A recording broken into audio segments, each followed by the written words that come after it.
Praise the Lord. प्रभु के नाम की स्तुति हो। एक और बार ग्रेस सेंट्रल के इस आराधना सभा में आए हुए सबका हम स्वागत करते हैं। जिनमें फीडबैक ऑन द स्टेज। आप अगर पहली बार आए हैं तो आपके हाथ को ऊपर करके हमें दिखाएं, हम आपको देखना चाहेंगे। पहली बार कोई यहाँ पर है? वहाँ पर यस। और कोई? बाकी सब पहले आए हुए, तालियों के साथ उनका स्वागत करें।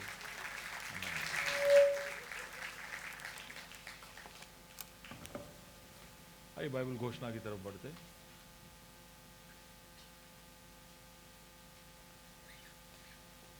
ये मेरा बाइबल है, ये प्रभु का प्रेरित वचन है। ये जीवित है, ये प्रबल है, ये चोखे धार से काटता है, ये गहराई तक छेदता है, मेरे भावनाओं को परखता है, मेरे विचारों को जांचता है। ये उपदेश के लिए, समझाने के लिए, सुधारने के लिए, शिक्षा के लिए लाभदायक है। ये मेरे वार का हथियार है, ये मेरे बचाव का रहस्य है, मेरे पाँव के लिए दीपक है, मेरी राह के लिए उजाला है। इसने दिखाया कि मैं क्या था, याद कराता है कि मैं क्या हूँ, ये बनना कि मैं क्या बनूंगा। मैं इसकी ताजगी के लिए, मैं इसे सुनने के लिए तैयार हूँ। हमारा खुदावंद हमेशा हमेशा हमेशा हमेशा महिमा पाए, फजल और इत्मीनान। Welcome back Ricky. Yes, thank you.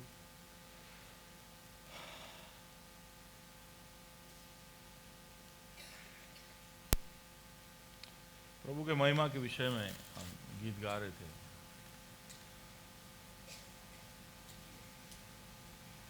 तो एक छोटे सी गीत के साथ मैं शुरू करना चाहता हूँ। जी, बहुत आसान बोल है, आप मेरे पीछे गा सकते हो। सच में दिल के अंदर से पुकार कर ये गीत को हम प्रभु के सामने रखें। सच में हम चाहते हैं कि प्रभु का काबूद हमारे बीच में उतर कर आए। बोलिए मेरे पीछे, हम देते तुझको महिमा, सिर्फ तेरी हो स्तुति। गाए मिलकर स्वर्ग के संग, अब्बा पिता आराधना तेरी। इतना ही है, वापस मैं बताता हूं। हम देते तुझको महिमा, सिर्फ तेरी हो स्तुति। गाए मिलकर स्वर्ग के संग, अब्बा पिता आराधना तेरी। हम देते तुझको महिमा, सिर्फ तेरी ओ स्तुति। गाए मिलकर स्वर्ग के संग, अब्बा पिता आराधना तेरी। हम देते तुझको महिमा, सिर्फ तेरी ओ स्तुति। गाए मिलकर स्वर्ग के संग, अब्बा पिता आराधना तेरी। ओके, मैं इनको जरा बता रहा था, आपको भी शायद गाना मिल गया हो। बहुत ही सरल है, लेकिन दिल से मैं चाहता हूं कि हम पुकारें। हम देते तुझको महिमा, सिर्फ तेरी ओ स्तुति। गाए मिलकर स्वर्ग के संग, अब्बा पिता आराधना तेरी। एक और बार। हम देते तुझको महिमा, सिर्फ तेरी ओ स्तुति। गाए मिलकर स्वर्ग के संग, अब्बा पिता आराधना तेरी। क्या आप लोग गा पाएंगे? गा पाएंगे? या एक सीने पे हाथ रखिए। और जो गा रहे थे कि प्रभु तेरी महिमा हमारे जीवनों के द्वारा चाहते हैं। हम जैसे अभी गा रहे थे कि जैसे पृथ्वी तेरे महिमा, तेरे ज्ञान के महिमा से भर जाती है प्रभु जी, उसी तरह प्रभु जी हमारे दिलों में तेरी महिमा, हमारे जीवनों में तेरी महिमा, हमारे परिवारों में तेरी महिमा, हमारे बच्चों के भविष्य में तेरी महिमा, हमारे कार्य के क्षेत्रों में तेरी महिमा हम देखने पाए। दिल की गहराई से ऊंची आवाज से गाए, हम देते तुझको महिमा, सिर्फ तेरी ओ स्तुति। हम गाए मिलकर स्वर्ग के संग, अब्बा पिता आराधना तेरी। एक आखिरी बार आप लोग गाएंगे, हम देते तुझको महिमा, सिर्फ तेरी ओ स्तुति। गाए मिलकर स्वर्ग के संग, अब्बा पिता आराधना तेरी। तेरी उपस्थिति के लिए धन्यवाद खुदा, तेरी उपस्थिति के लिए धन्यवाद राजा। तेरे राज्यत्व, तेरे प्रभुता के विषय में हम सीख रहे हैं। हम कई बार प्रभु जी चीजों को नियंत्रण में लेकर तेरे उस अधिकार को, तेरे उस सामर्थ्य को छोटा कर देते हमारे जीवनों में। लेकिन एक और बार तेरे वचन के सामने आते हैं, हम समझने की कोशिश कर रहे हैं कि किस तरह से प्रभु जी हम तेरे को, तू जो राजा है, तेरे योग्य स्थान और महिमा को दे पाए। आए वह सबको तेरे हाथों में सौंपता हूँ, महिमा तू प्राप्त कर, यीशु के नाम से मांगता हूँ, आमीन।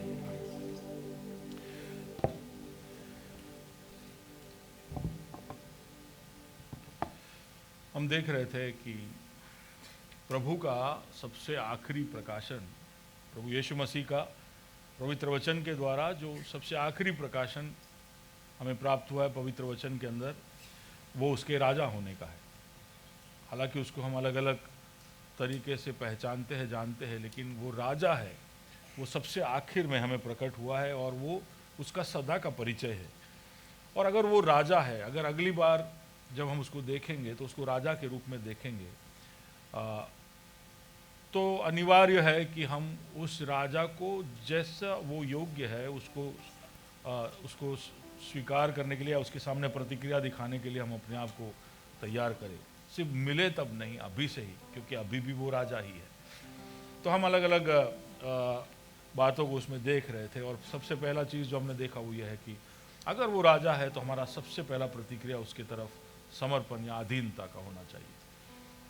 जैसे ही हमें पता चले कि वो राजा है तो हमारे जीवन की सारी बातों में सच में वो राजा है, तो हम सारी चीज़ों में उसके अधीन हो जाएंगे। और ये एक स्वभाव के अंदर की या रवैये की बात है कि आपके अंदरूनी भागों में ये समर्पण या अधीनता दिखाई देना शुरू होगा। लेकिन धीरे धीरे कर ये अधीनता सच में आपने स्वीकार किया है तो आपके जीवन के अलग अलग पहलू में, आपके स्वभाव में, आपके निर्णयों में ये दिखना शुरू हो जाएगा। तो उसको कहते हैं निष्ठा। तो आप अधीनता से निष्ठा की तरफ बढ़ोगे। जब निष्ठा आप दिखा रहे हो तो आपके स्वभाव से, आपके शब्दों से, आपके बातों में वो दिखाई देगा। तो ये एक यात्रा है जो प्रभु यीशु के पीछे चलने वाले हर एक को अपने जीवन के दरमियान दिखाना चाहिए, उसके जीवन में ये दिखना चाहिए। वो है कि सबसे पहले उसके दिल में, उसके मन में अधीनता और उसके जीवन में निष्ठा। लेकिन कई लोग इस यात्रा को शुरू नहीं कर पाते या उसको पूरा नहीं कर पाते, या अधीनता से लेकर निष्ठा तक की उस यात्रा में वो चूक जाते हैं। और देख रहे थे पिछले हफ्ते कि इसका कारण है कि हमारे अंदर एक प्रवृत्ति, हमारा एक स्वभाव है जो हमारे ज़िंदगी की बातों को बार बार नियंत्रण में लेने के लिए हमें मजबूर करता है। हम कहते हैं कि हम प्रभु के अधीन हैं, हम उससे निष्ठा दिखाना चाहते हैं, लेकिन बार बार हमारे अंदर एक ऐसा स्वभाव जाग उठता है जाने अनजाने में, क्योंकि वो हमारे जहन में है कि हम चीज़ों को वापस नियंत्रण में ले लें। और ये हुआ था जब इंसान ने पाप करने का सोचा, तब से जब उसने पाप करने का सोचा तभी भी उसने चीज़ों को नियंत्रण में लेना चाहा, इसलिए उसने पाप किया। उसके नियंत्रण में कुछ था नहीं, लेकिन फिर भी उसने लेने की कोशिश की, चीज़ों को अपने नियंत्रण में लाने की कोशिश की।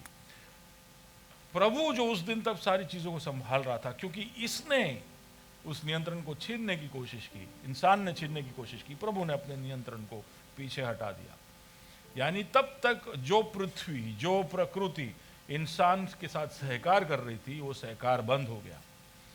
प्रभु का जो आशीष या प्रभु का जो प्रबंध है इस सृष्टि के ऊपर, या उसकी तरफ से आने वाली बहुतायत को उसने रोक दिया, तब इंसान के लिए मेहनत करना अनिवार्य हो गया। उसको पता चल गया कि अब जब तक वो चीज़ों को अपने हाथों में ना ले, चीज़ें आगे नहीं बढ़ेगी। तो ये स्वभाव जो है वो पाप के वजह से हमारे अंदर आया कि हम चीज़ों को नियंत्रण में लेना चाहते हैं। हम जानते हैं कि जब तक हम चीज़ों को नियंत्रण में नहीं लेंगे, चीज़ें हमारे लिए कार्य नहीं करेगी। हम देखेंगे इब्राहिम के समय तक इसी तरह इंसान जीता रहा। तो जो पैट्रियार्क्स जो बोलते हैं, अब्राहम, याकूब, इसहाक, याकूब, उस समय तक प्रभु इतिहास में जैसे आज हम उसको देखते हैं या पुराने नियम में देखते हैं, वैसे अब्राहम के समय तक वो इतिहास में हस्तक्षेप नहीं करता था। लेकिन अब्राहम के साथ उसने वाचा बांधी, उसके बाद उसने तय किया कि मैं तुम्हारी मदद करूंगा। और हम देखते हैं इब्राहिम से लेकर मलाकी तक कि किस तरह से इंसान जूझते रहा परमेश्वर के साथ उसको नियंत्रण देने के लिए। लेकिन फिर प्रभु यीशु मसीह परमेश्वर का इकलौता इस इतिहास में प्रकट होता है और वो सारे नियंत्रण को अपने हाथ में वापस ले लेता है। इसलिए वो कहता है कि स्वर्ग और पृथ्वी में सारा अधिकार मुझे दिया गया है। अब हम यीशु मसीह के नाम से जब मांगेंगे तो हमें मिल जाएगी। तो अब नियंत्रण यीशु के पास है, लेकिन आज भी हम उसी लड़ाई में है कि हम कैसे हमारे नियंत्रण को प्रभु के हाथ में सौंपे। तो ये जो स्वभाव हमारे अंदर है कि हम चीज़ों को नियंत्रण में ले, वो हमें मजबूर करता है कि हम आधीनता से निष्ठा की तरफ ना बढ़े। पिछले हफ्ते हमने एक चीज़ देखा, खास करके हमें नियंत्रण उन चीज़ों पर करना होता है जो, सबसे पहली बात, जो हमारे नियंत्रण में कभी हो ही नहीं सकती। ऐसे चीज़ों को भी हम नियंत्रण में लाने की कोशिश करते। दूसरा, कि जो नियंत्रण में लाने में हम असफल रहे। हमारी ज़िंदगियों में हम मुड़कर देखते हैं तो बहुत सारी चीज़ें देखते हैं जहाँ पर हमने असफलता बार बार देखा है, लेकिन उन चीज़ों के ऊपर का नियंत्रण हम छोड़ते नहीं। हालांकि हम जानते हैं कि बार बार हम इसमें असफल हो रहे, बार बार यही जगह पर हम गिर रहे, तो उस पहलू में या उस बात में हम प्रभु को नियंत्रण नहीं देते। और तीसरी बात है कि जो हम प्रभु को नियंत्रण में देना चाहते ही नहीं, किसी को भी देना नहीं चाहते, उसका नियंत्रण हम रखना चाहते। तो तीन बातें हैं जो इस संदेश के द्वारा मैं ला रहा हूँ। सबसे पहला, जो कभी भी हमारे नियंत्रण में नहीं आएगा, तो उन बातों को हमने पिछले हफ्ते देखा। आज मैं शायद सिर्फ एक ही भाग देख पाऊंगा जहाँ पर वो चीज़ें जो हमारे नियंत्रण में हम कर ही नहीं पा रहे, आ सकती है, वे हम नियंत्रण में ला सकते हैं इन चीज़ों को, लेकिन हम बार बार असफल हो रहे। उसके कारण कुछ भी हो सकते हैं। आप मुड़कर देखिए, आपकी ज़िंदगी में आप देखोगे कि कई सारे ऐसे क्षेत्र हैं जहाँ पर कई बार कोशिश करने के बाद भी, कई बार आपने प्रयत्न किए होंगे, कई बार डिसीजंस लिए होंगे, लेकिन वहीं पर आपका गिरावट होता है।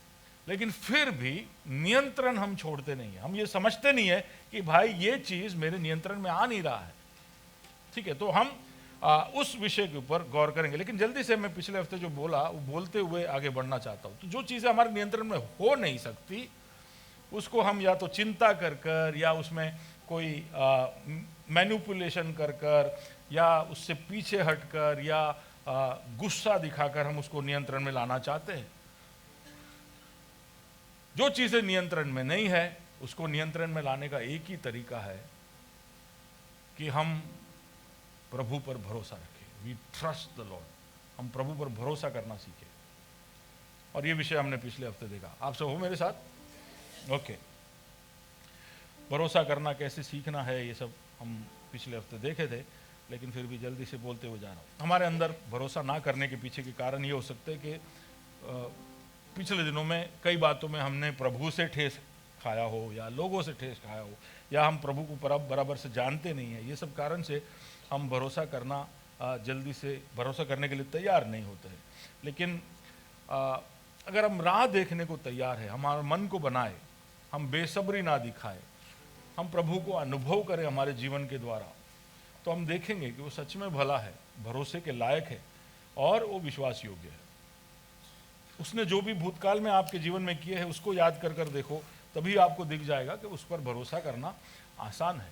दूसरों के गवाही से हम हमारे भरोसे को या विश्वास को और मजबूर कर सकते हैं। छोटे छोटे इलाकों में हम प्रभु को समर्पित होकर हम भरोसे को हमारे जीवन में दृढ़ कर सकते हैं और प्रभु के बारे में हमारा जो सोच है उसको बदल कर आगे हम बढ़ते हैं। तो वो सारी चीज़ें जिस पर हम नियंत्रण कभी पा ही नहीं सकते हैं, लेकिन फिर भी हम उसको नियंत्रण करने के लिए कई सारी कोशिशें करते हैं। दाऊद को देखेंगे तो उसकी कहानी जय की गाथाओं से भरी हुई है। हम उसका उदाहरण किस तरह से हम प्रभु में और मजबूत हो सकते हैं उसमें हम ले सकते हैं। लेकिन जैसे ही उसके जीवन में आशीष आई, जब तक मुश्किलें थी तब तक वो प्रभु के सानिध्य में लीन रहा, प्रभु के लिए वो प्रतिबद्ध रहा। लेकिन जैसे ही उसके सहूलियतें बढ़ गई तो वहाँ पर हम पवित्र वचन में पढ़ते हैं कि जब वो समय आया जब राजाओं को युद्ध करने जाना था, तब दाऊद अपने छत पर था। तो उस कहानी को शायद आप जानते होंगे, तो इसलिए वो विभाग की तरफ मैं जाता नहीं हूँ। लेकिन आप देखोगे कि दाऊद एक ऐसे समय में आया जब उसको जो करना था वहाँ से उसने अपने आप को कहीं ना कहीं पीठ थपाते कहा कि यार तेरे को कई समय से वैकेशन मिला नहीं है, ब्रेक मिला नहीं है, तो तू थोड़ा ब्रेक ले ले। सारे राजा युद्ध करने गए, युद्ध का समय था, ऐसा उन्होंने नियमित किया था कि ऐसे ऐसे फलाने समय में हम युद्ध करेंगे, बाकी समय हम हमारे राज्यों को चलाएंगे। तो ऐसा एक समझौता था उनके बीच में, तब भी दाऊद गया नहीं। और फिर हम जानते उस कहानी को, अगर आप नहीं जानते तो आप पहले सामुएल की पुस्तक में उसको आप देख सकते हैं कि दाऊद छत पर था और उसने उरिया की पत्नी बातशेबा को नहाते देख लिया, और फिर उसके बाद किस तरह से उनके बीच में अवैध संबंध हुआ और कैसे उसने व्यभिचार किया, ये सारी बातों को हम देखते हैं। लेकिन दूसरे सामुएल में जब हम आते हैं तो हम देखेंगे कि ये गलती को सुधारने के लिए, second Samuel first Samuel second दूसरे सामुएल के 11वें अध्याय तक हम पहुंचते हैं तो हम देखते हैं कि दाऊद इस गलती को सुधारने के लिए कोशिश करता है। उस कहानी को आप पढ़ लेना अगर पढ़ा नहीं है तो। लेकिन हम देखेंगे कि वो कैसी कैसी योजनाएं रचता है ताकि कैसे भी कर कर उसकी जो गलती जो उसने की उसको वो छुपा दे।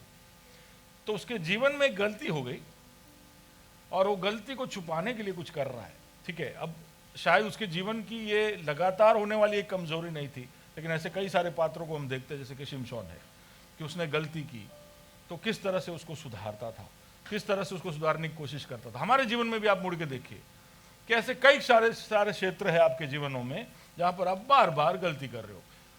जैसे कि आपकी आमदनी से बढ़कर की आपका खर्चा है, तो आप जानते हो कि आपको आपके आमदनी के अंदर रहना आता नहीं, आप कमजोर हो, आप आपके आय के अंदर रह नहीं पा रहे हो, और हर बार आप ऐसे खर्चे करते हो जिससे आपको कर्जा लेना पड़ रहा है। तो ये एक नियंत्रण ना होने का लक्षण है कि अगर आप हर महीने आपके आमदनी से ज्यादा खर्चा कर रहे हो तो आपको सोचना चाहिए। लेकिन आप उस बात में नियंत्रण लाने के बजाय आप उसको कहीं ना कहीं से फिक्स करने की कोशिश करते हो। तो आपने पहले रिश्तेदारों से मांगा, फिर दोस्तों से मांगा या पड़ोसियों से मांगा, फिर धीरे धीरे आपको पर्सनल लोन के फोन आने लगे, भाई हम आपको लोन देना चाहते हैं। तो आप खुश हो गए कि प्रभु ने भेजा है, और आप वो लोन, कितने लोगों ने पर्सनल लोन लिया है?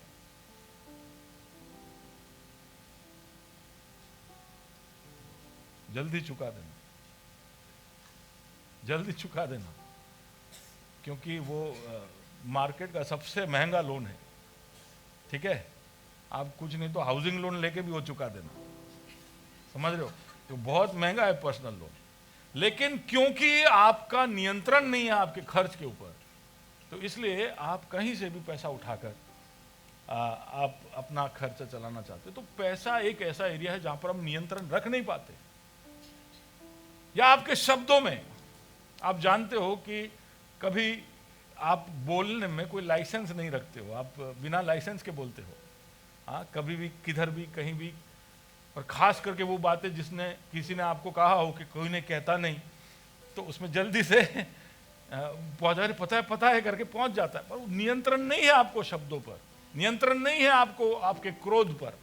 तो ये कुछ इलाके हैं जहां पर तो हम क्या करते हैं, कैसे भी कर कर उसको फिक्स करने की कोशिश करते हैं। देखिए, जरूरी नहीं है कि हमारी जिंदगी की बड़ी बड़ी बातों में ही इन चीजों को अमल में लाना हो। आपको बारीकी से सोचना चाहिए आपके जीवन के ऐसे कौन से क्षेत्र है जहां पर आपको नियंत्रण लाने में असफलताएं बार बार हो रही है, और हम उसको फिक्स करने की कोशिश करते हैं कि चलो ये करेंगे वो करेंगे। और आपको YouTube पे बहुत सारे फिक्स मिल भी जाएंगे, क्विक फिक्सेस, जल्दी से आपके इस कमजोरी को या इस गलती को कैसे सुधारा जा सकता है। तो क्विक फिक्सिंग करने के बजाय, अभी अगर यहोवा राजा है तो वो आपके जीवन के हर असफलता में सफलता को लेकर आना चाहता है, और वो जानता है कि वो कौन से क्षेत्र है जहां पर आप बार बार असफल हो रहे हो। तो उसको आप खुद सही करने की कोशिश करना बंद करें और उसको आप प्रभु के हाथों में सौंप दे। पहले हम गूगल करके ढूंढते थे, अब कोई भी परेशानी होती है तो क्या करते हैं? हाँ, जो करते वो सब बोल रहे हैं। क्या करते? चैट जीपीटी करते हैं और पूछते हैं कि आज मेरे पेट में दुख रहा है। सच में हर चीज का जवाब है उसके पास, और कभी कभी तो वो आप जो सुनना चाहते हो वही सुनाता है। एनीवे, ये सब करे बगैर उन इलाकों को, उन क्षेत्रों को आप प्रभु के सामने सौंपना सीखिए। उसको प्रभु के सामने लाई और कही कि प्रभु, ये क्षेत्र में मैं डजनों बार, 100 बार, हजारों बार कोशिश कर चुका हूं और मैं असफल होता हूं। आपकी नजरें, आपकी बातें, आपके काम, आपके ये हाथ, आपके पैर कौन सी दिशा में जा रहे, आपके निर्णय, सबको जांचिए। अगर बार बार कहीं पर गलती हो रहा है और आप उसको कहीं ना कहीं छुपा छुपा कर यहां तक पहुंचे हो, लेकिन नियंत्रण में लाना चाहते हो, तो उसको प्रभु के सामने लाना अनिवार्य है। आप जानते हो, आप ये अंगीकार कर लीजिए कि इसमें मेरे से नहीं हो रहा है। कहीं ना कहीं हमारे अंदर वो एक आवाज आता है कि ना तक करी लेस बका, तू करी लेस, तारती थई जसे, तारा दादाजीए करेला, तो तारा मम्मी ना मामा करे छे, तू भी करी ले बका। पर हम जाने कि हर कोई व्यक्ति अलग है। दादा ने किया इसलिए आप करो ऐसा जरूरी नहीं है। आपके लाइफस्टाइल में कोई कर रहा है तो आप करो ऐसा जरूरी नहीं है। आपको अंगीकार कर लेना चाहिए कि कौन सा क्षेत्र है जहां पर आप बिल्कुल असफल हो रहे हो, आप कमजोर हो रहे हो, तो उसको प्रभु के सामने लाइए और प्रभु के सामने रखिए उसको, और बताइए कि मेरे से नहीं हो रहा है, मेरे से मेरा खर्च नहीं कंट्रोल हो रहा है, मेरे से मेरे शब्द नहीं कंट्रोल हो रहे। तो प्रभु जानता है कि कैसे आपकी मदद करे, लेकिन जब तक आप सौंपोगे नहीं तब तक वो उठाएगा नहीं। हालांकि वो राजा है, और वो राजा है इसलिए उसके पास हल है। जल्दी से बाजू वाले को बोलिए, वो राजा है इसलिए उसके पास हल है। और अगर उसने कुछ कर दिया, बोल दिया, तो ठीक हो जाएगा। Hallelujah, hallelujah. ओके, दूसरा, कई बार हम ऐसे मूसा जैसे ऐसे कोई जगह पर फंस जाते हैं। एक समस्या है, मूसा के साथ ऐसा हुआ कि जैसे ही लोग अलग अलग परेशानियों से मुक्त होकर एक थोड़े फ्री होने लगे, जब तक फिरौन पीछे था तो सबसे बड़ा समस्या फिरौन था। लाल समुंदर आगे था तो वो था समस्या, खाने के लिए नहीं था तो वो था समस्या, पीने के लिए नहीं था तो वो था समस्या। लेकिन सारी समस्याएं सॉल्व हो गई तो वो एक दूसरे के साथ समस्या करने लगे। सुन रहे हो?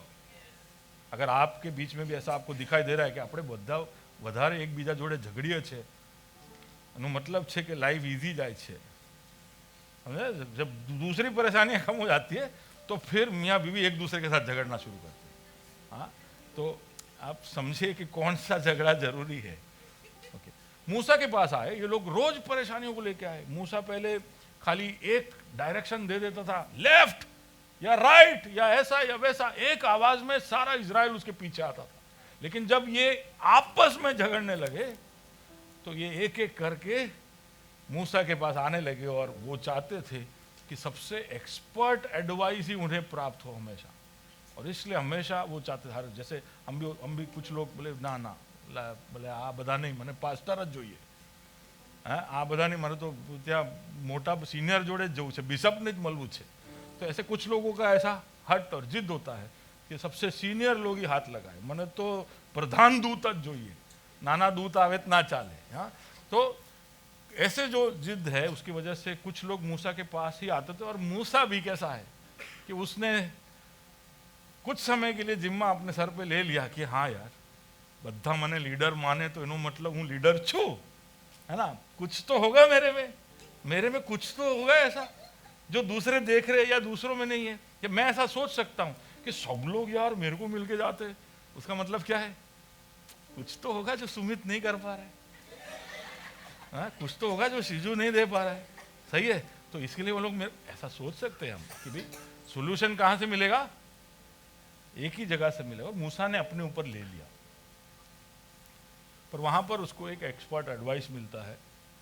अब लोग ऐसे बोलते हैं कि वो मूसा के बारे में सोच रहा था, मैं ऐसा सोचता हूं कि वो अपनी बेटी का सोच रहा था, क्योंकि उसका ससुर जी उसके पास आता, बोलते सुख कर लिया औथाए, हाँ मेरी बेटी को समय तू नहीं दे रहा है। शायद ऐसे ही सोच के उसने बोला होगा कि मूसा क्या कर रहा है तू इस तरह सारे इजराइल का परेशानी सॉल्व करने जाएगा तो तू थक जाएगा, तेरे को बर्नआउट हो जाएगा। अभी देखिए क्या है, एक समस्या है पर उसको सॉल्व करने का पूरा जिम्मा ले लिया। आप कर सकते होंगे शायद, लेकिन परेशानी इतनी ज्यादा है, ठीक है, कि आप उसको शायद ना कर पाओ और इतना समय आपको ना मिले, और शायद समय मिले तो भी उसके लिए आपको एक दाम चुकाना पड़े। तो कुछ ऐसी चीजें हैं जो कंट्रोल के बाहर है।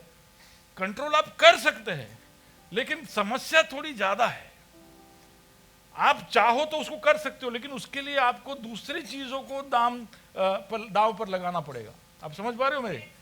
तो ऐसा भी कभी कभी हो सकता है कि चलो ऑफिस में कोई काम आ रहा है, या ऑफिस के बाद आप फ्रीलांसिंग के एक्स्ट्रा प्रोजेक्ट्स ले रहे हो, या आपको ऐसा आ रहा है कि भाई आप सैटरडे संडे काम करोगे तो डबल देंगे हम। अलग अलग ऑप्शन, अलग अलग तरीके से ये जो प्रलोभन है आपके जीवन में आएगा, और तब आप ऐसा सोचोगे कि थोड़ा और कर लेता हूं ना, मैं थोड़ा और अपने आप को खींच लेता हूं और चीजों को नियंत्रण में ला लेता हूं। हो सकता है कि आपको अभी पैसे की जरूरत है और कुछ ऐसे ऑप्शंस, अपॉर्चुनिटीज आपके सामने आ रहे हैं जिसकी वजह से आप शायद जल्दी से उस कर्जे से बाहर निकल जाओ, तो आप अपने आप को स्ट्रेच करते हो। लेकिन आप तभी भी कर क्या रहे हो कि मेरे कर्जे का सॉल्यूशन कौन निकालेगा? कौन निकालेगा? कौन निकालेगा? अरे बोलिए ना, कौन निकालेगा? अरे भाई वो तो अभी बोल रहे हो, पर जब ओवर टाइम कर रहे हो तो कौन निकालेगा? आप समझ पा रहे हो क्या है? कहीं ना कहीं जब हम हमारे सर पर इसको उठा लेते हैं कि यार ये तो मुझे ही करना पड़ेगा और मैं ही कर सकता हूं। हाँ बराबर है, आपको काम करना पड़ेगा, आपको शायद थोड़ा स्ट्रेच होना पड़ेगा, लेकिन ये सोचना कि जब तक मैं ये सब नहीं करूंगा तब तक ये सॉल्व नहीं होगा, वो है बर्नआउट की तरफ जाना। वो है एक बहुत ही कमजोर कदम। वो है कि आप प्रभु से नियंत्रण वापस ले रहे हो। देखिए ये सब हम कभी कभी आराम से कर लेते हैं। कभी दिवाली होता है तो हम बिजनेस वाले हम थोड़ा और एक्स्ट्रा खींच लेते, बोले कि बोनस निकालना है, हाँ पूरे साल में जो कमी होता है, घटी होता है, वो दिवाली में पूरा करना पड़ेगा, तो हम स्ट्रेच करते हैं। तो ऐसा कर सकते हैं हम, लेकिन ऐसा सोचना कि उसी तरह से हमारी कमी घटी पूरी होगी, वो सोच जो है उसमें है गड़बड़ी। तो अगर आप ऐसा सोचने लगे कि हम जिम्मा लेकर, मूसा के जैसे जिम्मा लेकर हमारी चीज़ों को नियंत्रण में लाए, तो कहीं ना कहीं वो सोच में भी गलती है। तीसरा कि हम कुछ सोचते ही नहीं, हम सिर्फ रिएक्ट करते रहते हैं। जो चीज़ें आती है, प्रॉब्लम्स आते रहते हैं, हम प्रॉब्लम को सॉल्व करने के लिए वहीं पे खड़े खड़े चीज़ों का डिसीजन लेते हैं और अगले की तरफ बढ़ते। हम ओवरऑल चीज़ों को कंट्रोल में लाने की कोशिश नहीं करते, पूरा पिक्चर समझते ही नहीं, हम सिर्फ दिन दिन की लड़ाइयों में पड़े रहते। तो चीज़ें नियंत्रण में नहीं है, लेकिन उसके तरफ का स्ट्रेटेजी आपका सिमशोन जैसा है। अब शिमशोन की जिंदगी आप देखोगे तो आप कहीं भी नहीं देखोगे कि प्रभु ने उससे बात किया, कि प्रभु ने उससे कहा। आप देखोगे बहुत सारे ऐसे महारथी है जिसके जीवन में प्रभु ने उनको कुछ कहा और उसके प्रतिक्रिया में उन्होंने कुछ किया, लेकिन शिमशोन के जीवन में आप कभी नहीं पढ़ोगे कि प्रभु ने उससे कुछ कहा। लेकिन प्रभु फिर भी उसके जिंदगी के द्वारा अद्भुत कार्य करता है। तो एक बार वो फिलिस्तीनियों के देश में जाता है, वहां पर उसको एक लड़की पसंद आ जाती है। तो वो अपने घर पे आकर कहता है, पापा मम्मी कन्या मली गई। तो वो लोग बोलते हैं, भाई तेरे गोत्र में अपने लोगों में नहीं मिली क्या? अपने को क्यों कोई अन्य देश में जाके विवाह करने का? तो ऐसा जब सोचा तो शिमशोन ना करीश तो आज आज आज छोकरी जोड़े। तो मनोआ असमंजस में आ गया। लेकिन वहां पर आप बाइबल पढ़ोगे तो वहां पर ऐसा लिखा है, सॉरी भूमि आप बाइबल लेके बैठे हो, मैं वर्सेस कुछ नहीं, बहुत सारे वर्सेस थे, पर वहां पर ऐसा लिखा है कि मनोआ को नहीं पता था कि शिमशोन के दिल में ये सोच प्रभु ने ही डाली थी। क्या? कि जा फिलिस्तियों के देश में और वहां लड़की पसंद कर। अब आप सोचोगे कि ऐसा है प्रभु? वो प्रभु तो मने भी જોઈએ।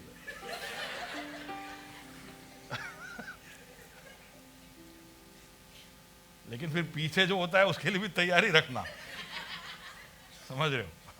तो ऐसा कभी कभी बाइबल के कुछ कुछ भाग सुनकर हम बहुत एक्साइट हो जाते हैं, लेकिन कहानी पूरे कंप्लीट देखना चाहिए। ओके, मैं शिमशोन के उसके बेसिक थॉट्स, उसके जो रिस्पॉन्स, उसके इम्पल्स, उसके इंस्टिंक्ट्स, उसका इस्तेमाल करता है प्रभु। क्योंकि वो प्रार्थना नहीं कर रहा था। हम देखेंगे नहीं कि शिमशोन प्रार्थना कर रहा था या शिमशोन प्रभु को ढूंढ रहा था, ऐसा कुछ नहीं था। उसका इंस्टिंक्ट पे वो चलता था। आज सुबह उठा, बोले कि मारे मध खावी छे, उसको जैसा दिमाग चलता है ऐसा वो करते जाता, बस इंपल्स पे चलता था उसका जिंदगी। लेकिन प्रभु ऐसे इंपल्स का भी इस्तेमाल करता है। एक हम में से कई लोग जो इंपल्स पे जीते हैं, जो ऐसे बहुत लंबा सोचते नहीं है, देखा जाएगा, है छे ना, अरे जो क्या बोलते गुजराती में, जोई लेसु। तो आपके साथ भी है प्रभु। जल्दी से बाजू वाले को पूछो, आप जोई लेसे वाले हो? तो आपके साथ भी है प्रभु। हाँ, लेकिन थोड़ा ध्यान रखना। आप देखोगे कि इस तरह रिएक्ट करते करते करते करते वो कैसे फंसते गया, क्योंकि वो प्रभु की वाणी को सुनने की कोशिश नहीं कर रहा था। वो इंपल्स में अपने निर्णयों को लेता था। आखिर में उसके इंपल्स ने उसको फंसा दिया।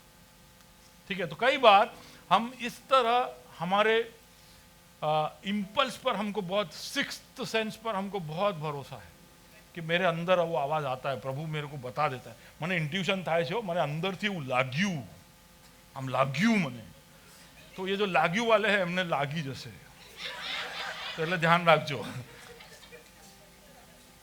पर कहीं ना कहीं ये इंपल्स के द्वारा आप लाइफ को कंट्रोल इसलिए रखना चाहते, कंट्रोल करते, क्योंकि आप वो छोड़ना नहीं चाहते कि भाई चल रहा है ना। शिमशोन को उसकी ताकत पर बहुत भरोसा था। जब भी उसने इंपल्स पे निर्णय लिए, उसका ताकत ने उसका सहारा दिया। प्रभु ने उसको ऐसी अद्भुत सामर्थ्य दी थी। एक दिन बस वो सुबह उठा, उसको ऐसे बाहर निकलते ऐसा लगा कि यार गेट रास्ता में है, तो उसने गेट सर पे रख दिया और गेट लेके वो चला गया। ठीक है, तो इतना इंपल्स में वो कार्य करता। वो भी ऐसा टेकरे पे चढ़ा, ऐसा लिखा है कि गेट लेने टेकरा पर चढ़ी गई। तो कैसा आदमी था पता नहीं, लेकिन उसका इंपल्स ने उसको फंसा दिया। वो इंपल्स पर उसका जो भरोसा था। तो एक दिन वो सो रहा था, तो नींद में दलाइला ने उसके बाल काट दिए। एक नहीं, दो नहीं, तीन नहीं, चौथी बार जब दलाइला ने पूछा तो चौथी बार में उसने सच बोल दिया। तो वो जो लड़की जो बार बार आपसे पूछती है, ध्यान रखना उससे कि भाई सोच है यार, लड़का भी पूछता है तो भी आप ध्यान रखना है। बार बार एक ही जगह पर अटैक हो रहा है, तो ये लल्लू ऐसे ही बोलना पड़ेगा। क्योंकि देखो प्रभु का वाणी सुनता है नहीं, जो वाणी सुनाई दिया उसको वो जवाब देते जाता है। आप समझ रहे हो? तो आप देखिए, जो सही आवाज है वो सुनने के लिए आपके कान को नहीं लगाओगे तो गलत आवाज कभी ना कभी आपके दिल में घुस जाएगा। और वो दलाइला का आवाज उसके दिल में प्रवेश कर गया और उसने सुन लिया और उसने कह दिया, बाल काट दिए। और वहां पर वो कहती है कि सुन, फिलिस्ती हम पर आ गए हैं। वो अपने आप को खंखेड़ कर क्या अच्छे कर कर वो अटैक करने के, लेकिन वो कुछ कर नहीं पाया। उसको बंदी कर दिया, उसकी आंखें निकाल दी। हम जानते हैं उस कहानी को। तो नियंत्रण में केवल हमारे बुद्धि या हमारे जज्बातों की नहीं, हमारे इंस्टिंक्ट्स को भी, हमारे अंदर के उस डिजायर्स को भी, हर चीज को जो हमें नियंत्रित करता है, उन सारी चीजों को भी प्रभु के नियंत्रण में सौंपना हमको सीखना चाहिए।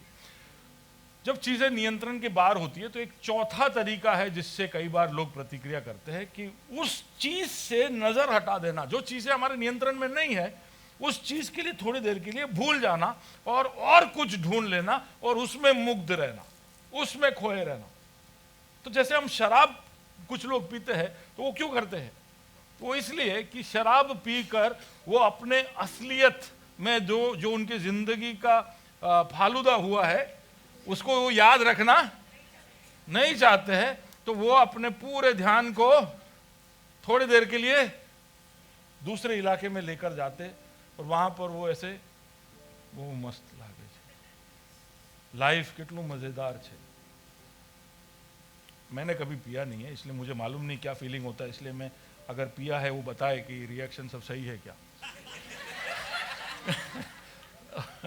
आप बताइए कि feel like you are floating in the air, आप ऐसे बादलों में आप ऐसे उड़ रहे हो, फ्लाइट पकड़ते हो। ऐसा मैं सोचता हूँ, ऐसा दिखाया है या ऐसा सुना है मैंने।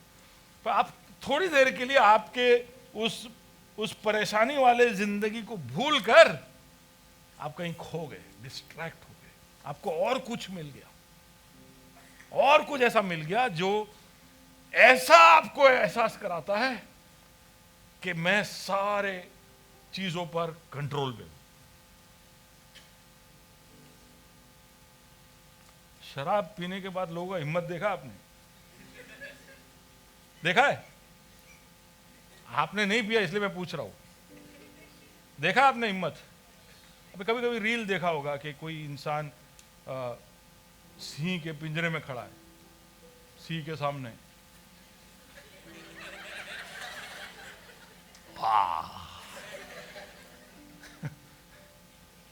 आप सोचते कि क्या हो गया। आपको किसी को गाली वाली देना हो तो किसी को शराब पिला दो, वो जाके देख के आएगा। उसको किसी से डरता नहीं है, कोई करना नहीं है ऐसा। मैं बता रहा हूं कि फुल शराबी का हिम्मत कैसा होता है मैं बताता हूँ। उसको आप कमिश्नर के ऑफिस के सामने खड़ा कर दो, बोल कमिश्नर को सुना, तो बोलेगा बे बाटली वो धर जो है, वो लेगा और वो। लेकिन दूसरा एक है, शराब पीने वाला सच बोलता है, ठीक है। शराब पीने वाला रास्ते में पड़ा नहीं रहता, वो घर पहुंच जाता है। देखा आपने? वो पहुंच जाता है घर पे, कैसे पता नहीं, कहीं से भी उसको मदद मिल जाती है, कैसे पहुंच जाता है। तो कुछ अच्छी बातें हैं, लेकिन मैं क्या बोल रहा हूं, आप ऐसी बातों को मत पकड़ना, ध्यान भटकाने वाली बात पर नहीं। क्योंकि हमको चीजें नियंत्रण में नहीं आ रही है तो हमको थोड़े समय के लिए नियंत्रण में लगे, इसके लिए कई बार हम डिस्ट्रैक्शनों का इस्तेमाल करते। तो इजराइल ने ऐसा किया, 40 दिनों तक मूसा पहाड़ पर है और वो आ ही नहीं रहा है। ये लोग राह देख रहे हैं। अब सोचिए 40 दिन यानी बहुत लंबा समय है, और वो राह देख रहा है। सब लोग राह देख रहे हैं कि मूसा आए और उनको आगे की दिशा को बताए, लेकिन कोई आवाज नहीं। मूसा जिंदा है कि नहीं वो भी उन्हें पता नहीं। तो फिर वो लोग हारून के पास जाते और कहते कि देख, हम तो मिस्र से निकल गए, अब यहाँ पे मर जाए, उससे अच्छा है कि तुम हमारा नेतृत्व करो और हमारे लिए उस यहोवा की एक मूर्ति बनाओ, ताकि हम उसकी आराधना करें, उसे पूजे और वो हमें आगे की दिशा बताए। तो सोने को इकट्ठा कर कर वहां पर एक क्या बछड़े को बनाते, सोने के बछड़े को बनाते। और वहां पर ऐसा लिखा है कि ये सब जैसे ही बछड़े को सब देख लिया तो उन्होंने एक चीज, एक बछड़ा एक प्रतिनिधित्व करता है उस चीज का जो आपके ध्यान को आपके परेशानी से हटाकर एक नई आशा देता है, एक नई आशा देता है। आप फंसे हुए हो, आप निकलना चाहते हो लेकिन अभी आपको पता नहीं क्या करना है, तो एक नया दिशा आपको मिल गया। और जब वहां लिखा है कि बछड़े को बनाने के बाद इजराइल की प्रजा खाकर पीकर खड़ी हो गई। खा पीकर वो खड़ी हो गई, किसके लिए? नाचने गाने के लिए। और उनकी परेशानियां वो थोड़े समय के लिए भूल गए। लेकिन क्या परेशानियों का अंत हुआ? परेशानियां का अंत हुआ?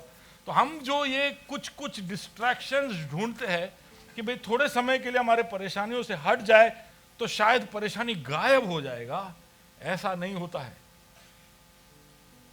हमारे ध्यान के भटकाने से। तो बिल्ली जब कभी कभी दूध पीता है तो वो आंखें बंद करता है, देखा आपने? आंखें बंद करता है, वो सोचता है कि मने कोई नहीं जोई रहे, मेरे को कोई नहीं देख रहा है।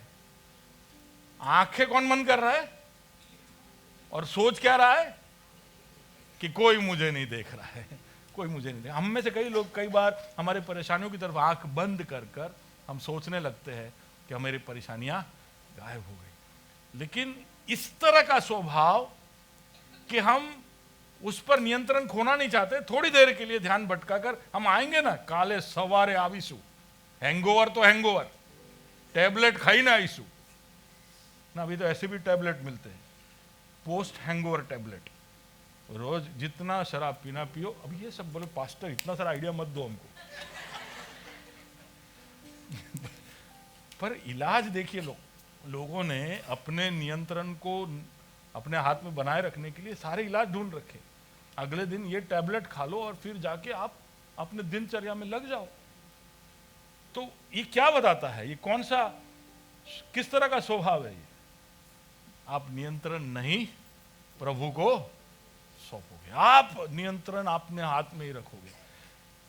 परेशानियां इतनी पेचीदी है कि मैं इस पर कुछ कर नहीं पा रहा हूं, लेकिन मैं ध्यान भटकाऊंगा, लेकिन वो मैं प्रभु को सौंपूंगा। कहीं ना कहीं हम भी इसी तरह चीजों को हमारे हाथ में, हमारे नियंत्रण में रखते हैं। राजा साउल अपने नियंत्रण को अपने हाथ में ही है वो याद कराने के लिए वो क्या करता है? वो उस स्ट्रेस को, उस परेशानी को वो अपने परिवार के ऊपर ट्रांसफर करता है। तो यहां पर परेशानी पर वो कंट्रोल नहीं कर पा रहा है, लेकिन घर में कुछ लोग हैं जो उसके कंट्रोल में है, तो वो पूरा कंट्रोल उस पर ट्रांसफर करता है और उसको ऐसा लगता है कि मैं कंट्रोल में हूं। आप समझ पा रहे हो मैं क्या कह रहा हूं? आप कोई चीज से परेशान हो लेकिन गुस्सा और कहीं निकल रहा है, ऐसा होता है? ऐसा होता है? कि कितना झूठ बोलते, होता है कि नहीं? हम कहीं का स्ट्रेस और कहीं निकालते हैं और हमें ऐसा लगता है कि चीजें हमारी कंट्रोल में। ऐसा गुस्सा कर कर ना, ऑफिस में बॉस ने आपको डांटा, आप घर पे आते ही बच्चे और बीवी को डांटते हो या पड़ोसी से झगड़ते हो, या रास्ते में जितने भी लोग हैं सबको ऐसे ऐसे करके आप जाते हो। आपको ऐसा लगता है कि who is the king of the jungle? हाँ,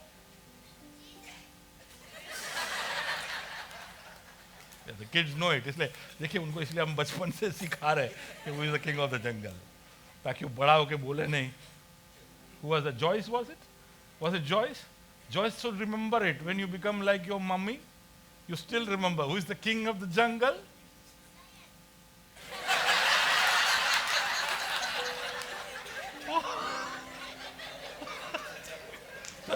that ये स्क्रिप्टेड नहीं है, ठीक है ना? It's very natural. और ऐसा ही होता है, बचपन में जीसस, बड़े हो गए लायन।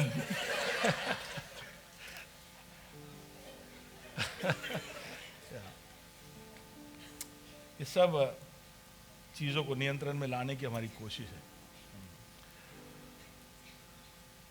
एक ही तरीका है जब जो चीज़ें बिगड़ी हुई है हमारे ज़िंदगी में ऑलरेडी, अब देखिए आपकी ज़िंदगी में होगा ऐसी कई सारी बातें होगी जो अभी बहुत ही खराब हालत में है और उस पर आप नियंत्रण पा नहीं रहे हो। ये कुछ तरीके हैं जिससे हम उस पर नियंत्रण पाने की कोशिश करते हैं। ठीक है, ये पूरा पूरा पूरा लिस्ट नहीं है यहाँ पर, ऐसा वो नहीं है हमारा तात्पर्य। आप समझ जाए कि कैसे हम उसको कंट्रोल करते रहते हैं। हमको पता है कि हमारा हिस्ट्री इस बात को प्रूव करता है कि हम नहीं कर पा रहे, हम असफल है, लेकिन फिर भी हम छोड़ते नहीं, हम फाइट करते रहते। बोला I am a warrior, I am a fighter. लेकिन जहां पर आप असफल हो रहे हो वहां पर फाइट करते रहने की जरूरत नहीं है, वहां पर आपका 56 का छाती दिखाने की जरूरत। कुछ जगह देखिए, कई बार प्रलोभनों के विषय में जब मैं कहता हूं तो मुझे बहुत पहले एक चीज जो समझ में आया, नए नियम के अंदर लिखा है 5 बार कि भागो। 5 बार लिखा है। क्या लिखा है? जोर से बोलिए। वो किसके लिए लिखा है? उसमें से 4 बार विश्वासियों के लिए लिखा है। बोलिए, 5 में से 4 बार, यानी 80% बार भागने का किसको है? और 1 बार ऐसा लिखा है कि शैतान भागेगा। ठीक है, सुन रहे हो? कितनी बार लिखा है? उसमें से 1 बार कौन भागेगा और बाकी 4 बार कौन भागेगा? अच्छा, अब એટલે થોડું ભગવાન પ્રેક્ટિસ વધારે કરો। सुन रहे हो? सुन रहे हो? फाइटिंग प्रभु ने क्रूस पर किया। बाकी के 3 साल जब जब लोग उसको राजा बनाने आए, पकड़ने आए, प्रभु वहां से भागा। पता है आपको?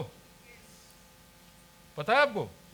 हर बार प्रभु लड़ाई करने नहीं गया, वो वहां से पतली गली से निकल गया, क्योंकि लड़ाई का समय आया।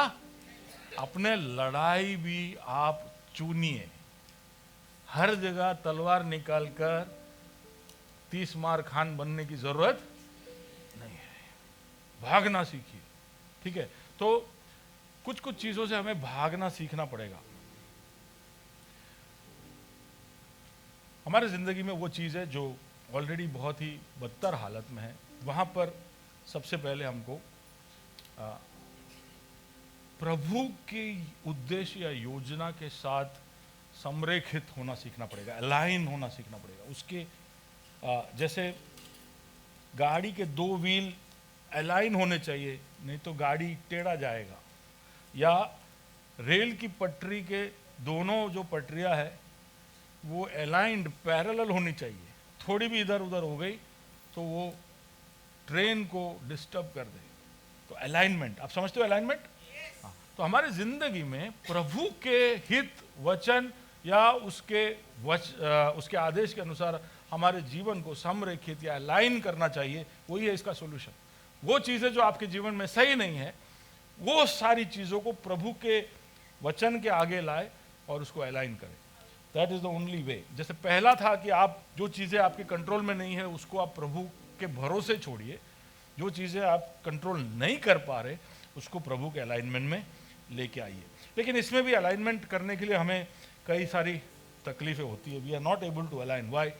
सबसे पहला कि हमारे तरीके हैं जिंदगी में कुछ ना कुछ हम जो करते हैं उसमें हमारे तरीके हैं जो बचपन से हमने सीखा है, या आपने पापा को करते देखा होगा, या आपके मम्मी ने आपको सिखा होगा, या आपके पुराने चर्च में इस तरह से होता होगा, या आपके परिवार में इस तरह की बातें हमेशा होती है और आपने देखा है कि वो सफल है। तो कुछ चीज़ें ऐसी है जिससे हम अटैच्ड है, और कोई नया तरीका हमें मिलता है तो हमको उसके तरफ रेजिस्टेंस, हमको उसकी तरफ तकलीफ होता है कि नहीं, क्यों कोई नया तरीका अपनाए। तो नामान एलीशा के पास गया, उसके घर से ये खबर मिली कि इज़राइल में एक भविष्यवक्ता है जो पराक्रम के काम कर रहा है। तो वहां पर जाता है एलीशा के पास बड़े अपेक्षा के साथ कि ये उसको बहुत वीज़ा लेना पड़ा। वीज़ा लेकर वो आया। ठीक है, वो सीरिया से इज़राइल आ रहा था, तो वीज़ा लेकर आया। वीज़ा लेकर ये पूरा दूसरे कंट्री में आया। वहां पर एलीशा को मिलने जाता है। एलीशा बोलता है मैं नामान हूँ, मैं सीरिया का कमांडर हूँ। सब बातें हुआ होगा। क्या तकलीफ है? बोले मुझे कुष्ठ रोग है, लेप्रेसी है। बोले ठीक है, हमारे यर्दन में जाके 7 डुबकी मार ले और चला जा घर। तो उसको गुस्सा आया, यर्दन में नहावा आयो ईजा लेने, ये हमारे राज्य में नदी नहीं है क्या कि हम इधर आके नहाए? समझे? ऐसा होके वो निकल गया। फिर कोई दास ने बोला कि उसने देखो कुछ बड़ा मांग लिया होता तो आप दे देते ना, आपको बोला होता 7 किलो सोना इधर रख दो तो आप रख देते। बोले हाँ रख देता। तो उसने तो डुबकी मारने को बोला, मार दो, क्या फर्क पड़ता है। तो फिर जाके वो डुबकी मारता है और वो ठीक हो जाता है। ठीक है, अब यहां पर बात ये आई कि कैसे हम परमेश्वर के दिए गए आदेश या उसके वचन के अनुसार खुद को संरेखित करें या अलाइन करें, या उसके सीध में हम कैसे आए। आप हो मेरे साथ? तो प्रभु का वचन कभी कभी हम पढ़ते हैं तो हमें ऐसा लगेगा कि ये कौन सा तरीका है, ये कैसा आदेश है, ऐसा कैसा करने का। इससे तो बेहतर हमारे देश में ऑलरेडी इससे बेहतर चीज है। इधर बात बेहतर की या सरल की या पेचीदगी की नहीं है, यहां बात आज्ञा पालनता का है। परमेश्वर ने कुछ कहा है तो उसको करना है, उसमें आपको लॉजिक दिखे या ना दिखे। कहा किसने है? राजा ने। किसने कहा है? राजा ने कह दिया तो वो करना है। तो देखिए, जैसे ही आप सोचोगे कि राजा का आदेश है, इसके अंदर की सारी बातें राजा का आदेश है, तो मुझे करना पड़ेगा। हुक्म सर और आंखों में है तो आप उसको करिए। दूसरा कि कैसे हमको रेजिस्टेंस फील होता है, हमें कुछ करना होता है, हम रेजिस्टेंस कैसे फील करते? कि कई बार हमारे अंदर जो चीजें बिगड़ी हुई है उसको पहले कन्फेस करना पड़ता है कि मेरी गलती है, इट इज माई मिस्टेक। कई बार हम डिनाइल में रहते, जस्टिफिकेशन में ही रहते।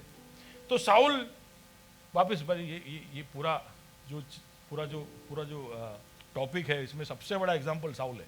एनीवे, साउल एक बार युद्ध कर आता है, वहाँ पर वो शमूएल की राह देख रहा है, उसको बलि चढ़ाना होता है। शमूएल को आने में देरी हो जाती है तो वो खुद अगुवाई लेकर वो बलि चढ़ाता है। फिर शमूएल वापस आता है, क्रोधित हो जाता है। वो कहता है कि तूने ऐसा कैसे कर दिया, ये तो तुझे नहीं करना, तू राजा है, तू नहीं कर सकता है। तो वहां पर शाऊल की प्रतिक्रिया क्या थी? सबसे पहले वो बोलता है कि देखो मैं समझाता हूं कि हुआ क्या था, आई विल एक्सप्लेन इट। मैं समझाता हूं कि ऐसे ऐसे हुआ था, ऐसा परेशानी हो गया था, तने खबर नहीं पड़े शमूएल, एटलू स्ट्रेस आवी गयेलू ने,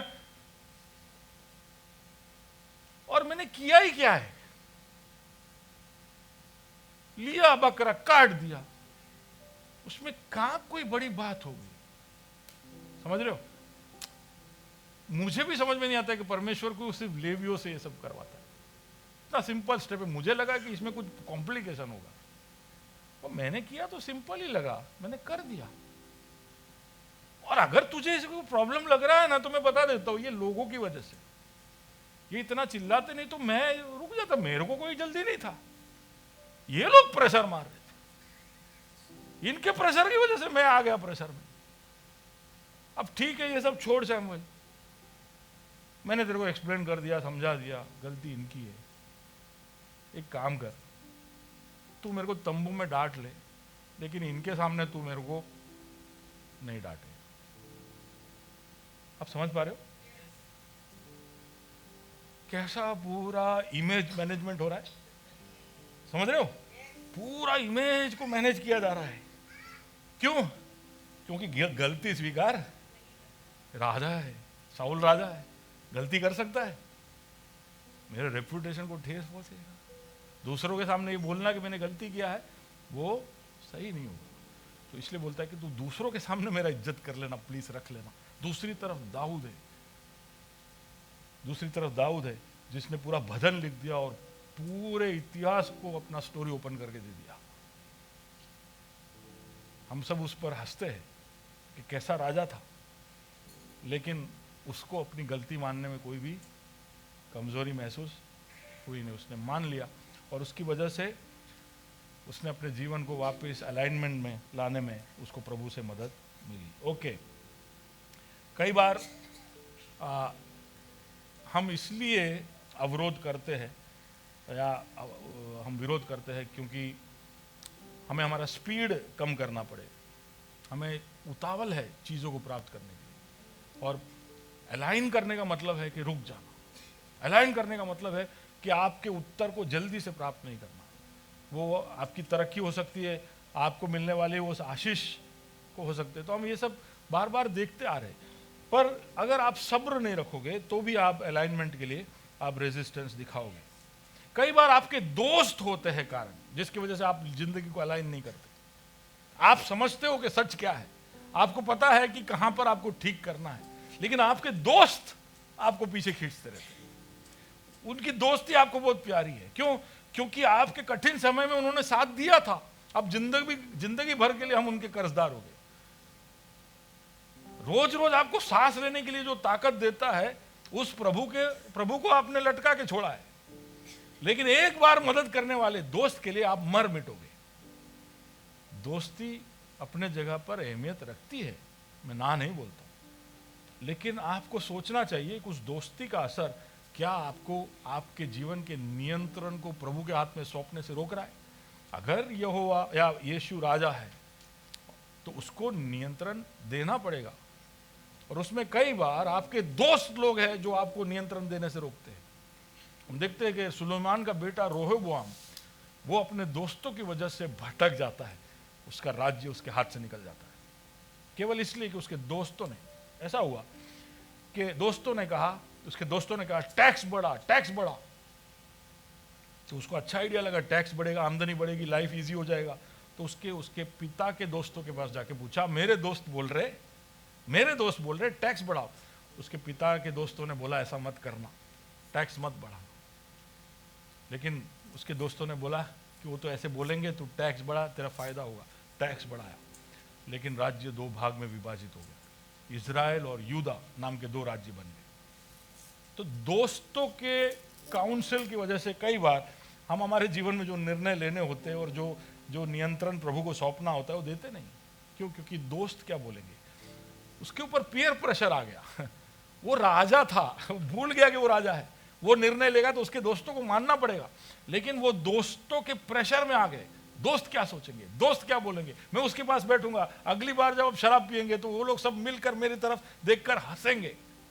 कभी कभी मैं टीनेजर से बात करता हूं तो ये जो उनका लॉजिक होता है कि मेरे दोस्त ये कहेंगे। मैं समझ नहीं पाता हूँ, शायद मेरे उम्र में भी मैंने ऐसा किया होगा, लेकिन मुझे याद नहीं आ रहा है। पर कई लोग अपने दोस्तों की वजह से इतने प्रेशर में होते हैं, अपने जिंदगी में कई सारी चीजें दोस्तों की वजह से करते हैं। तो आपके कंपेनियंस को आपको भी ढूंढने की जरूरत है, सोचने की जरूरत है। चर्च में आते हैं, यहाँ पे कुछ दोस्त होंगे, लेकिन आपके कुछ ऐसे दोस्त भी होंगे जिसकी वजह से आप आपके जीवन में चीजों को सही नहीं कर रहे। कई बार दोस्त मित्रता नहीं, शायद आपका वो कम्युनिटी, आपका वो समाज हो सकता है ओवरऑल, है ना। तो आप कभी भी साउथ में जाओ, मेरे दोस्त लोग काफ़ी सारे हैं, हैदराबाद से है, बेंगलोर से है, तो उनको मेरे को जितना अहमदाबाद के लिए गर्व नहीं है, उससे कई गुना ज़्यादा गर्व उनको बेंगलोर के विषय में। कहाँ से? बेंगलोर अपने को अहमदाबाद पूरा बोलते ही नहीं, अभी तो अहमदाबाद निपटा देते हैं। उनको उनके शहर के प्रति बहुत गर्व है। हैदराबाद, वो हैदराबाद भी नहीं बोलते, वो हैदराबाद बोलते, वो जोर लाने के लिए डरा। अब समझ रहे हो?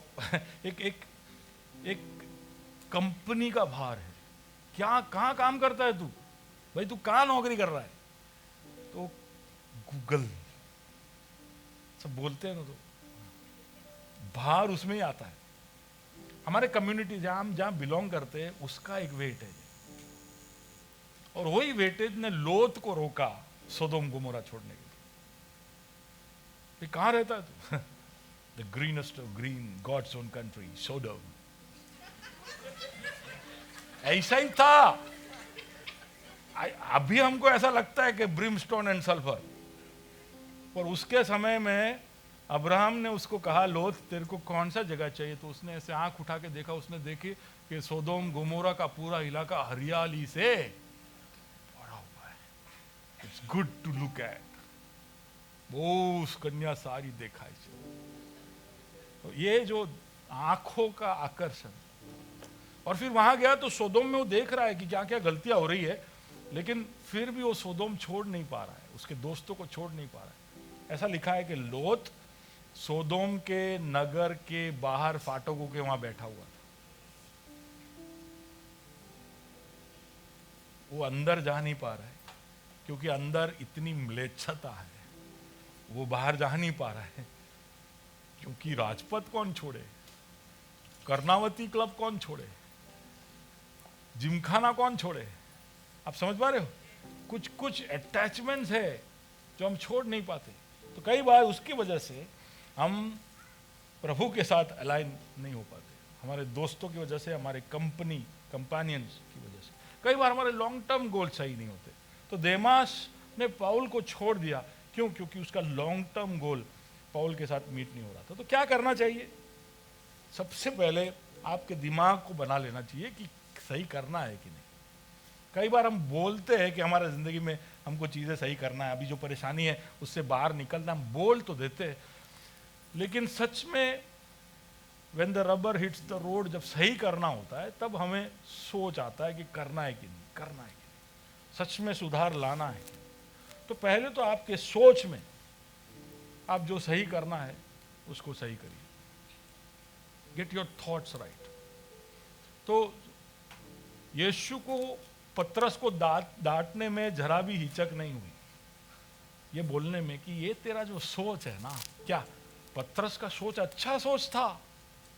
पतरस का सोच ऐसा था कि ना प्रभु, तेरे पर कोई वार करे तो वो वार मैं ले लूंगा, अपने ऊपर ले लूंगा, तुझे कोई हानि होने नहीं दूंगा। तो वो सोच में गलती यीशु ने पकड़ लिया और कहा कि दूर हो जा मुझसे शैतान, दूर हो जा मुझसे शैतान। उसके सोच को उसने डांटा। तो हमारे भी सोच को सुधारने की जरूरत है। कई जगह पर हमें रुक जाने की जरूरत है, रुक जाने, स्लो डाउन, स्लो डाउन। अगर आप सच में बहुत परेशानियों के बीच में कई समय से फंसे हुए हो तो भाग भाग मत करो। भाग भाग करने से शायद वो परेशानी का सॉल्यूशन आपको मिलेगा नहीं। आपको रुक जाना पड़ेगा, थोड़ा लंबा ब्रेक लेके स्लो डाउन कर देना पड़ेगा। आपका एक कर्जा दूर करने के लिए दूसरे कर्जे की तरफ मत भागिए। आपके एक नौकरी से जो पूरा नहीं होता है उसको पूरा करने के लिए दूसरी नौकरी की तरफ। आप समझ पा रहे हो? आप जब इस तरह से स्पीड बढ़ाते हो आपका, तो आपके परेशानियों का भी स्पीड साथ में बढ़ जाएगा। तो आपको स्लो डाउन होना पड़ेगा। कई बार आपको रुकना पड़ेगा ये देखने के लिए कि बहुत हलचल के बीच में नहीं, शांति में प्रभु की आवाज आती है। तो एक बार एलिया यहोवा की आवाज सुनने गया होरेब नाम के पहाड़ पर। तो वहां पर पहले एक भूकंप आया। वहां ऐसा लिखा है कि एलिया ने सोचा कि भूकंप के द्वारा यहोवा बात करेगा, लेकिन यहोवा भूकंप में नहीं था। फिर वहां पर आंधी आई, यहोवा आंधी में नहीं था। फिर वहां पर आग उतरी, लेकिन यहोवा आग में नहीं था। वो निराश हो गया। हम सोचते हैं कि बड़े हलचल के बीच में यहोवा का कार्य होता है, पर वहां पर एक धीमी सी आवाज आती है, एलिया, बहुत धीमी सी आवाज, और उस धीमी सी आवाज से उसको यहोवा की ओर से वाणी मिलती है, सामर्थ मिलता है। जब बहुत आवाज के बीच में हो तो उस धीमी सी आवाज को सुनने के लिए हमें समय निकालना पड़ेगा, हमें थमना पड़ेगा, हमें रुकना पड़ेगा। भाग दौड़, थोड़े दिन छुट्टी लेकर भी आपके कुछ विषय के अंदर से आप निकल नहीं पा रहे हो तो कुछ दिन का आप ब्रेक लीजिए। मालदीव्स घूमने नहीं जाइए, घर में बैठिए, वहां पर बैठकर प्रभु के सानिध्य में उस धीमी आवाज को सुनने के लिए अपने आप को तैयार करिए। उस धीमी आवाज के अंदर से आपको प्रभु का आवाज सुनाई देगा। तीसरा, कि यहोवा के वचन के अनुसार अपने जीवन को सही करने के लिए आप तत्पर करिए। Make your mind to listen to this. और इसके अनुसार आपके जिंदगी, इसके लिए पढ़ना पड़ता है, इसके लिए सीखना पड़ता है, इसके लिए इसके अनुसार सर्च और रिसर्च और डिस्कवरी करना पड़ेगा। मेहनत करिए। पर हम उसके लिए शॉर्टकट ढूंढ लेते कि हमने ढूंढ लिया है कि जो जा रहे ये फलाना अपोस्टल बोलते हैं, ये फलाना पास्टर बोलते हैं, ये फलाना प्रॉफिट बोलते हैं, ये फलाना टीचर बोलते हैं, तो यहोवा मुझसे बात करता है, करता होगा, लेकिन वहां तक आप प्रभु को सीमित न करिए। प्रभु का वचन सिर्फ इन अपोस्टल या इस पास्टर या इस प्रॉफिट के द्वारा नहीं आता है। आंधी, भूकंप और तूफान में या आग में से नहीं आएगा। कभी कभी आप अकेले आपके कमरे में बैठे होंगे, आपका सोशल मीडिया और डेटा बंद होगा, तब आपको वो आवाज सुनाई देगी। सुन रहे हो? आप किसके बेटे हो? तो वो आपसे बात करना चाहता है, वो आपसे डायरेक्ट बात करेगा। ऐसा नहीं है कि इन हीरोज के द्वारा केवल वो आपसे बात करे। ओके, छोटे छोटे या जैसे मूसा ने यथ्रो की आवाज को सुना, रूएल की आवाज को सुना, ऐसे आप दूसरों के बात को सुनने के लिए अपने आप को तत्पर रखें। Listen to him. And last but not the least, इतना बोलकर मैं खत्म करता हूँ कि कई बार छोटी छोटी चीजों में बदलाव लाना जरूरी है। तो पतरस को जब प्रभु पुनर्स्थापित कर रहा था, सेवकाई में वापस लेकर आ रहा था, तो उसने 3 बार प्रभु को नकार लिया था। उसने बहुत घोर अनर्थ अपने जीवन में उसने स्वागत कर लिया था, लेकिन प्रभु उसको पुनर्स्थापित करते क्या कहता है?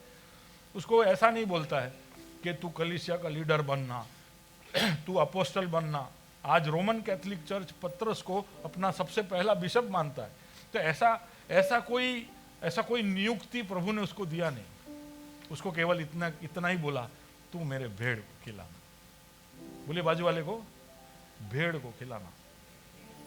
क्या खिलाना? पतरस को पुनर्स्थापित करने के लिए कोई बड़ा नियोग नहीं दिया, उसको केवल इतना बोला, feed my sheep, feed my sheep. छोटे छोटे काम उसको दिए। तू भेड़ को भोजन खिला, तू सबसे बड़ा प्रेरित बन जाएगा अपने आप ही। सुन रहे हो? हम आज्ञा पालनता में कदम बढ़ाते जाएंगे तो प्रभु का जो योजना आपके लिए है उसके तरफ आप अपने आप ही उठ जाओगे, आप उसी दिशा में आगे बढ़ जाओगे। सुन रहे हो? ओके, तो अपने आप को अलाइन करने के लिए, संरेखित करने के लिए, प्रभु के इच्छा के अनुसार लाने के लिए, क्यों? उन बातों में जहां पर आप पहले से नियंत्रण खो चुके हो, उन चीजों में आपको अलाइनमेंट ही एक सॉल्यूशन है। ठीक है, हम अहिंसा से निष्ठा की तरफ बढ़ रहे हैं और इसमें रुकावटों को देख रहे हैं।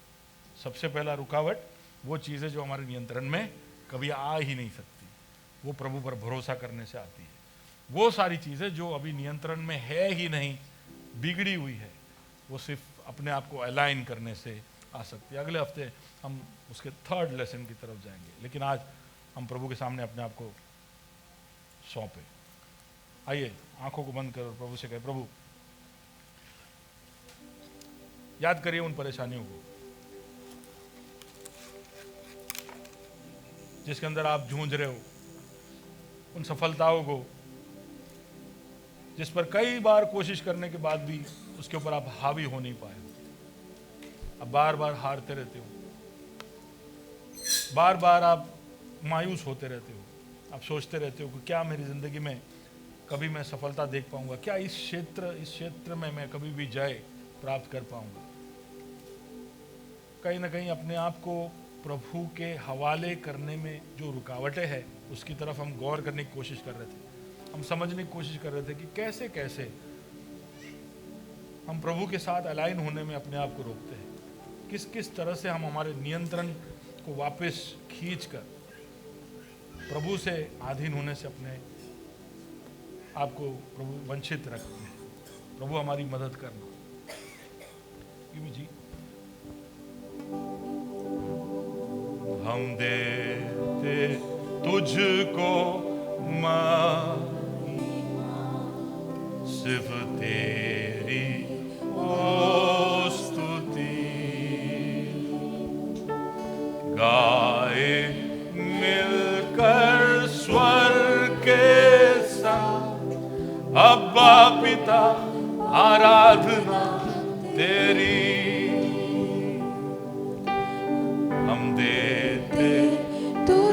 तुझको महिमा, सिर्फ तेरी हो स्तुति।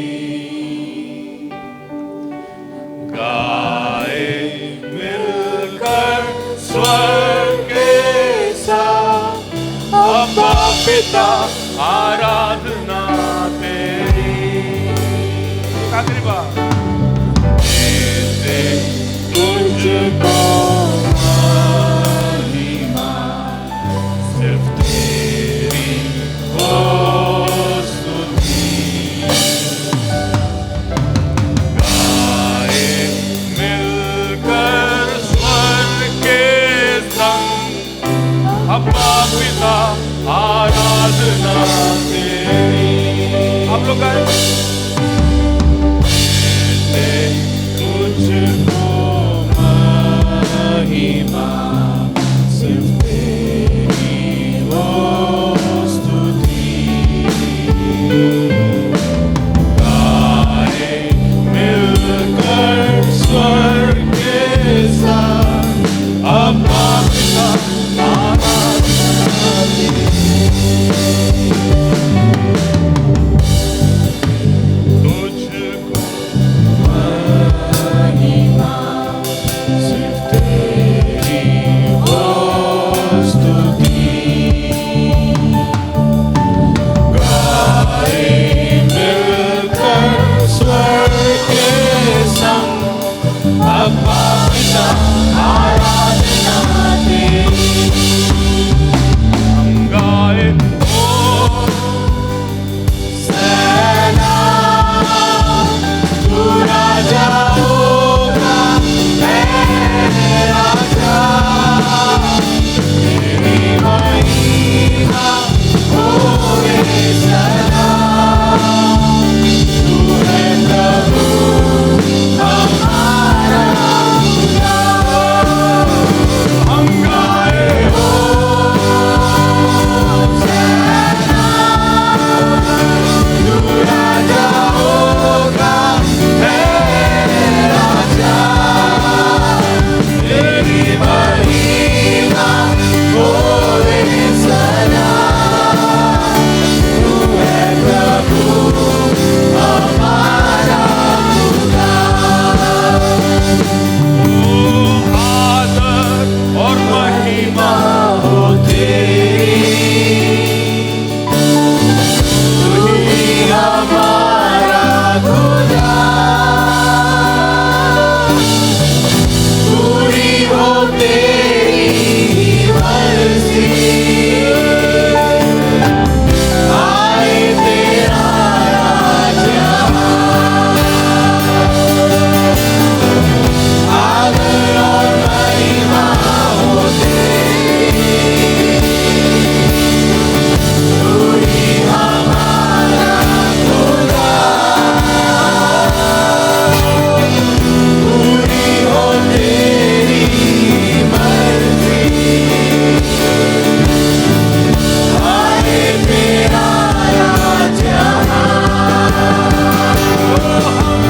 हाथ उठाकर गाएंगे, यीशु तेरा नाम है ऊंचा।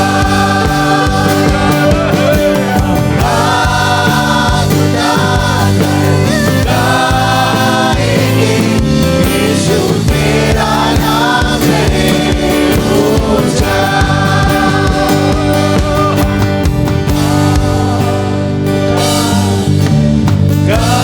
गाएंगे, यीशु तेरा नाम है ऊंचा। हम देते तुझको महिमा, सिर्फ तेरी हो स्तुति। गाए मिलकर स्वर्ग के संग, अब्बा पिता आराधना तेरी। हम देते तुझको महिमा, सिर्फ तेरी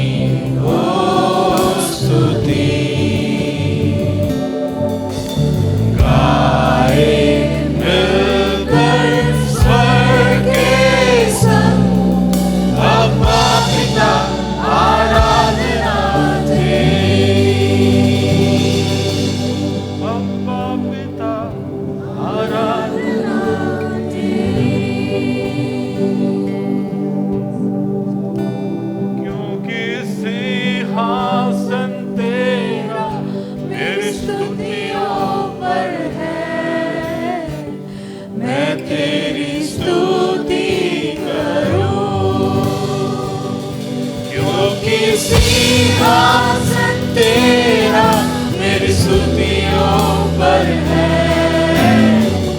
मैं तेरी स्तुति करूं। आराध्य है,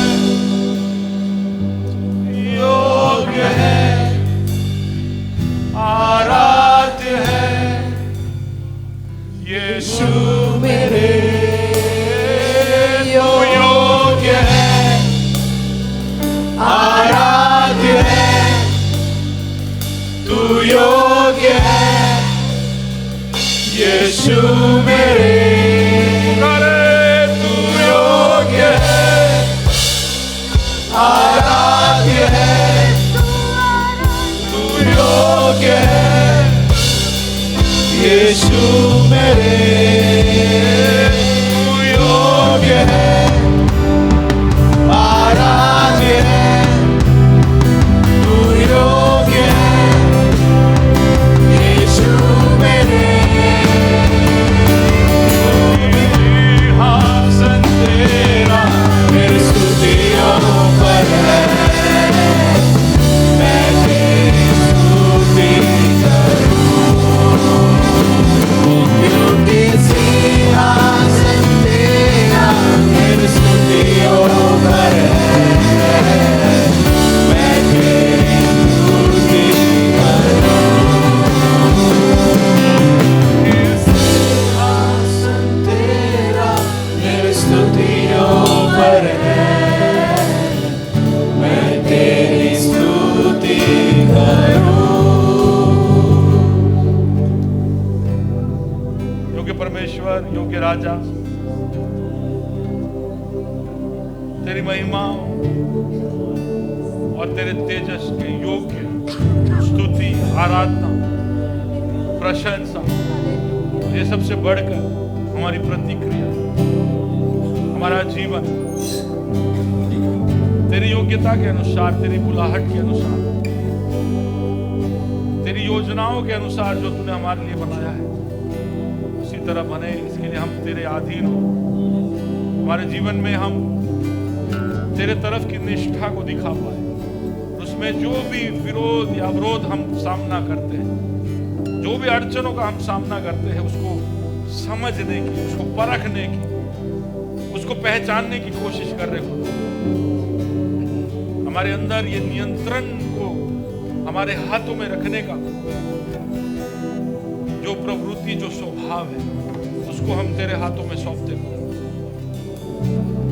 सारा नियंत्रण, हम जब कहते हैं कि सब मैं देता हूं, आई सरेंडर ऑल, तो हमारे इस नियंत्रण प्राप्त हासिल करने के उस स्वभाव को तेरे घुटनों पे हम रखते हैं, तेरे चरणों में हम रखते हैं।